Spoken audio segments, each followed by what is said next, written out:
London, the city of fog, finance, and fortresses wrapped in stucco. For centuries, the capital's most exclusive postcodes, Mayfair, Kensington, Belgravia, were the playgrounds of Russian oligarchs, Middle Eastern royalty, and Old English aristocrats. But in the last 2 decades, a new wave of ultra-high net worth individuals has arrived, bringing with them not just wealth, but a level of ambition that the British property market has rarely seen. We are taking you inside the gated world of London's black elite. We will walk the tree-lined avenues of St. John's Wood, ascend the glass elevators of Knightsbridge, and patrol the private roads of Kensington Palace Gardens. You will see a rental property that costs £18,000 a week, a penthouse worth over £100 million, and a mansion that sits on the most expensive street in the world. Stick around, because the property at number 1 isn't just a home. It is a vertical city of glass and steel, owned by a woman who makes the Queen look like she's living on a budget. This is London's Black Billionaire Mansions, and they are next level. Number 7. Lewis Hamilton, the Kensington Time Capsule. We begin our journey in the Royal Borough of Kensington, a place where history is etched into every brick. Sir Lewis Hamilton is known for living his life at 200 miles per hour. He is a 7-time Formula One world champion, a fashion icon, and a man who spends half his life on private jets. But when he touches down in London, he doesn't choose a flashy modern glass box. He chooses a home that feels like it has stopped time. In 2017, Hamilton purchased a stunning detached villa in Kensington for £18 million. But this isn't your typical celebrity crash pad. Built in 1860, the property is a masterclass in Victorian grandeur. In a city where space is the ultimate luxury, this house is a unicorn. It stands alone, detached from its neighbors, a rare status symbol in London's rows of terraced housing. The mansion spans 4 stories of impeccable white stucco, featuring a raised ground floor entrance with a pillared portico that looks like it belongs in a period drama. Inside, the home offers over 5,500 square feet of living space, but the real flex here is the garden. In central London, a garden is usually a patch of grass the size of a postage stamp. Hamilton's property boasts a lush, 200-foot private garden, a green sanctuary that is longer than half a football pitch. The interior is where Hamilton's personal taste collides with history. While he is known for his bold fashion and modern art collection, reports suggest he has kept the bones of the house respectful to its heritage. We are talking about high ceilings with original cornicing, grand fireplaces that have warmed the rooms for over a century, and large sash windows that flood the reception rooms with natural light. However, don't let the 19th century facade fool you. The security here is distinctly 21st century. The property is set behind a secure carriage driveway, shielded by high walls and electronic gates. It is a fortress designed to keep the paparazzi and the fans at bay. For Hamilton, who has a net worth estimated at £300 million and rising, this house is more than an asset. It is a place of grounding. He often speaks about his love for music and his home studio. One can only imagine the acoustic perfection of those high-ceilinged Victorian rooms. While he owns penthouses in New York and properties in Monaco, this Kensington villa represents his British roots, a classic, understated, yet undeniably expensive statement of success. Number 6. Rihanna, the St. John's Wood Fortress. She sang about work, and clearly, it paid off. Rihanna is technically a musician, but with her Fenty beauty empire pushing her net worth over $1.4 billion, she is a bona fide business mogul. And for 2.5 years, she secretly made London her home, renting a mansion that redefined the concept of a London base. Located in the exclusive enclave of St. John's Wood, a favorite neighborhood for Americans because of its larger plots and proximity to the American school, this house is a beast. While she rented it for a reported £18,000 per week, the property itself is a billionaire-tier asset, listed for sale at £32 million. From the street, you might miss it, and that's the point. Hidden behind high walls and dense foliage, the white stucco villa is invisible to the passerby. But pass through the security gates, and you are greeted by a double-fronted mansion that spans a staggering 6,332 square feet. This house was built for entertaining. The garden floor features a double living room that opens directly onto a massive landscaped terrace. We aren't talking about a few potted plants.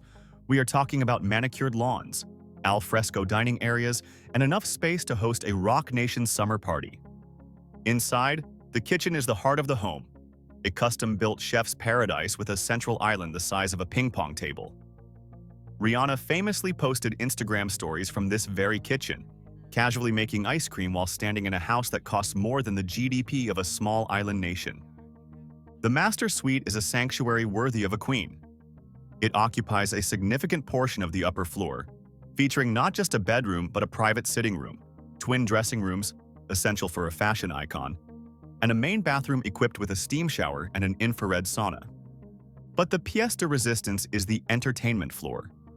The house comes with its own gym, fully equipped, of course, and a media room that puts commercial cinemas to shame. There is also a private passenger lift to whisk you between the floors because taking the stairs is for people who haven't sold 250 million records. What makes this mansion next level is the privacy. St. John's Wood is quiet. It's leafy.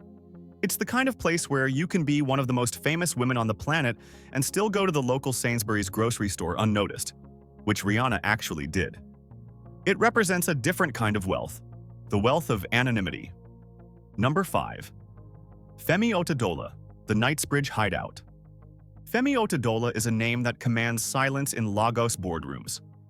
The Nigerian billionaire, majority shareholder of Geregu Power plc, and former chairman of Fort Oil, is a man who appreciates the finer things. He doesn't just buy luxury, he immerses himself in it. While Otedola is famous for his exploits in Nigeria, including buying 3 Ferraris in one day for his daughters, his London footprint is equally impressive, though far more discreet. His London residence is the stuff of whispers among the West African elite.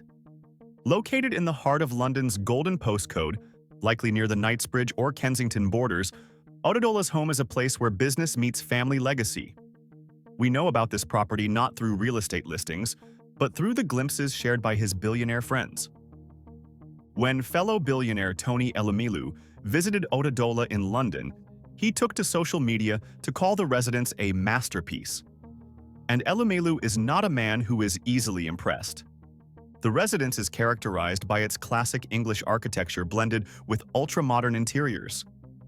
Think polished marble floors that reflect the light of crystal chandeliers, bespoke Italian furniture, and walls adorned with contemporary African art. It is a home that serves as a European headquarters for the Otedola dynasty. The living areas are designed for high-level networking. This is where deals are discussed over aged scotch, where the future of African energy is debated in the comfort of a temperature-controlled drawing room in central London.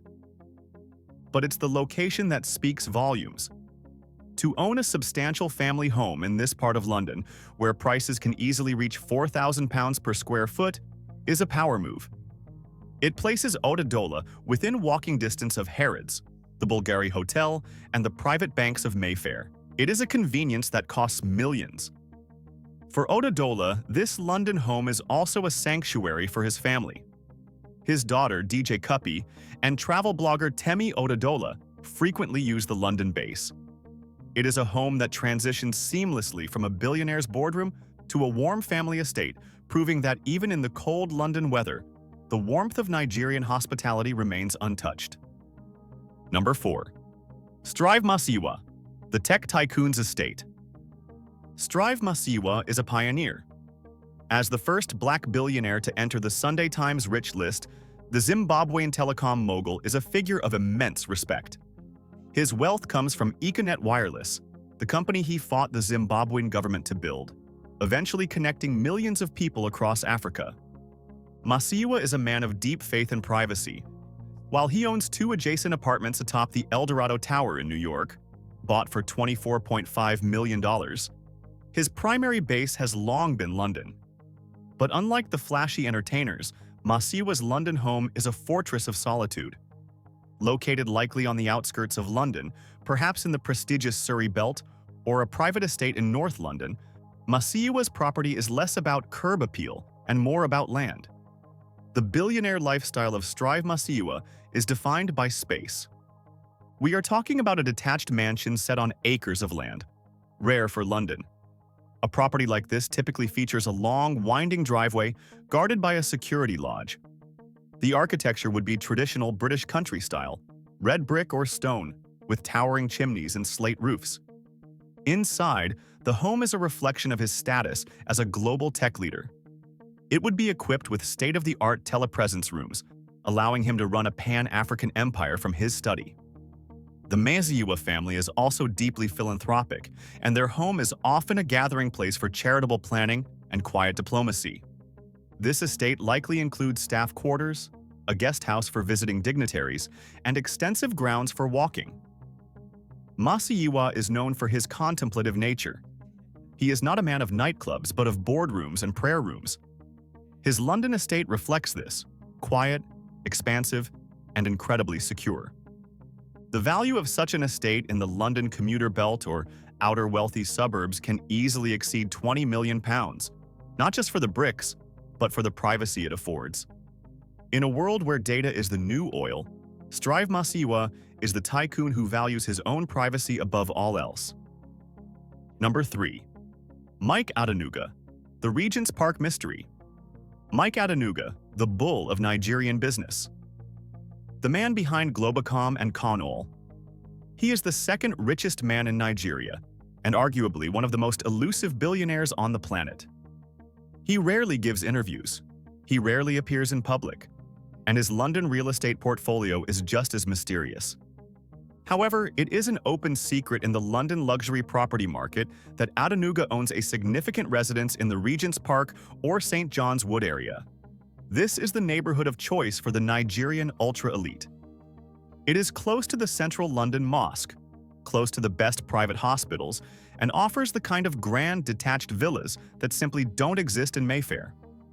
Adenuga's London mansion is believed to be a white stucco palace, similar in scale to his famous Gold Digger's Den in Lagos, though perhaps with a more restrained English exterior. Imagine a property set behind heavy black iron gates with 24-hour Gurkha security guards patrolling the perimeter. The house would feature a carriage driveway large enough to accommodate a fleet of Rolls-Royces, Adenuga's car of choice. Inside, the mansion is rumored to be a temple of gold and marble. Adenuga is known for his love of gold. His Lagos office is literally gold-plated. In London, this translates to gold leaf cornicing, intricate balustrades, and bathrooms fitted with gold taps and accessories. The property likely includes a private lift, a subterranean swimming pool complex with a steam room and sauna, and a business center that rivals the headquarters of a multinational corporation. Why Regent's Park? Because it is royal. The park itself is surrounded by the Nash Terraces, some of the most expensive and historically significant rows of housing in the world. To own a freehold property here is to own a piece of the British Crown's history. For Mike Adenuga, a man who built his fortune against all odds, this London mansion is a strategic outpost. It is a place where he can conduct international business away from the prying eyes of the Nigerian press. It is a bunker of luxury, wrapped in velvet and gold. Number 2. Aliko Dangote, the Kensington Palace Gardens ambition. Aliko Dangote, the richest black man in the world. The Cement King. A man worth over $13 billion. When you have that kind of money, you don't look at Rightmove or Zillow. You wait for a phone call from a private banker telling you that a house has become available on Billionaires Row. Kensington Palace Gardens is the most exclusive street in London. It is a private, tree-lined avenue guarded at both ends by armed police checkpoints. You cannot drive down this street unless you live there or you have been invited. The neighbors include the Sultan of Brunei, Lakshmi Mittal, and Prince William, who lives in the palace next door. Dangote has long used London as his second home. For years, reports have swirled about his property acquisitions in this specific enclave. He has made no secret of his love for London, once famously stating he was considering buying Arsenal Football Club. A home on Kensington Palace Gardens is not just a house, it is a diplomatic statement. The mansions here are essentially embassies. They are massive, detached palaces built in the Italianate or Queen Anne style. If we look at the standard for this street, Dangote's London base would feature a ballroom capable of seating 200 guests. It would have a basement extension digging 3 stories deep into the London clay, housing a car museum, a cinema, a bowling alley, and a spa complex. The security is state-level. We are talking about bomb-proof windows, panic rooms with independent air supplies, and walls reinforced to withstand a siege. The interiors would be a blend of corporate power and African heritage. Dangote is a man of relatively simple personal tastes compared to some of his peers, but his surroundings must reflect his stature. Expect mahogany-paneled libraries, boardrooms with video links to his Lagos HQ, and a dining room where he can host presidents and prime ministers. The price of entry to this street starts at £40 million and goes up to £200 million. For Dangote, the price is irrelevant. The value lies in the address. Living here sends a message to the global markets. I am not just an African giant, I am a global titan. Number 1. Folarin Alakija, the One Hyde Park Empire. And finally, we arrive at number 1, the undisputed queen of African luxury, Folarin Alakija. While the men on this list buy detached houses and gated estates, Mrs. Alakija went for the ultimate symbol of modern, high-tech wealth. She bought into the most expensive apartment building on the face of the earth, One Hyde Park. Located in Knightsbridge, directly adjacent to the Mandarin Oriental Hotel and overlooking the Serpentine Lake in Hyde Park, this building is a fortress of glass and steel designed by Sir Richard Rogers. Mrs. Alakija didn't just buy an apartment. Reports indicate she bought multiple units. Specifically, she is believed to own up to 5 apartments in the development, with a combined value exceeding £100 million. Let's talk about what that money buys you. One Hyde Park is not a block of flats. It is a serviced sanctuary for the super rich. The building is managed by the Mandarin Oriental. That means you have 24-hour room service, a concierge who can get you a table at a fully booked restaurant, and a valet who will park your car. But it's the security that is truly next level. The apartments are fitted with bulletproof glass. There are iris scanners in the elevators. If you are in danger, there are panic rooms. The mail is X-rayed before it is delivered. It is safer than the Pentagon. Inside Mrs. Alakija's units, the luxury is suffocating. We are talking about floor-to-ceiling windows that offer panoramic views of the London skyline. The floors are rare marble. The walls are lined with silk. The lighting systems are programmed to change the mood of the room with a single touch. Because she owns multiple units, she has the flexibility to house her extended family, her staff, and her security detail in separate quarters, while keeping the prime units for herself. One Hyde Park also features a private cinema, a 21-meter ozone-treated swimming pool, a squash court, and a golf simulator. It is a vertical resort. Folarin Alakija's purchase here was a watershed moment. It was the moment when the world realized that African women were not just participants in the luxury market, they were dominating it. She didn't just buy a home, she bought the crown jewel of London real estate. She looks out of her bulletproof window, down at the bustling streets of Knightsbridge, knowing that she owns a piece of the sky in one of the most expensive cities in the world. From the Victorian villas of Kensington to the steel fortresses of Knightsbridge, these mansions are more than just piles of bricks and mortar. They are monuments to a shift in global power. They tell the story of men and women who overcame systemic barriers, navigated volatile markets, and built empires that allowed them to conquer the heart of the old British establishment. They have taken their seat at the table, and they have done it in style. These homes are private sanctuaries, corporate headquarters, and family legacies all rolled into one. They prove that in the game of global wealth, the players may change, but the prize remains the same: a piece of London to call your own. Which of these billionaire bunkers impressed you the most? Was it Lewis Hamilton's garden oasis or Mrs. Alakija's glass palace in the sky? Let us know in the comments below. And if you enjoyed this tour into the hidden world of the ultra-rich, make sure you hit that like button and subscribe. We have more stories of wealth, power, and architecture coming your way. Until next time.